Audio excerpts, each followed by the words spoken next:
ఈ ధర్నా ఎవరి కోసం? ఈ ధర్నా ఎవరి కోసం? ఇగో ఈ బిడ్డల కోసం ధర్నా.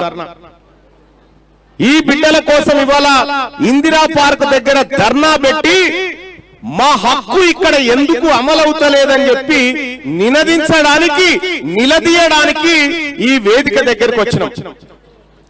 ఇవాళ ఇదే ఇందిరా పార్క్ కాడ వేలాది మంది తల్లిదండ్రులు వచ్చి కూర్చున్నాం కదా. మరి 20 మంది లేనటువంటి సభ కాడ మీడియా ఎట్లుంటది? వేలాది మంది ప్రజలు వచ్చిన దగ్గర ఎటుపోయింది ఈ మీడియా?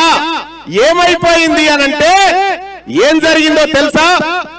ఇందిరా పార్క్ దగ్గర జరుగుతున్నటువంటి ఈ రైట్ టు ఎడ్యుకేషన్ అనేటువంటి ఈ ధర్నాని కవర్ చేయొద్దని శ్రీ చైతన్య నారాయణ విద్యా సంస్థలు ఈ టీవీ ఛానల్ పైసలు పంపించినాయి. అర్థమైందా?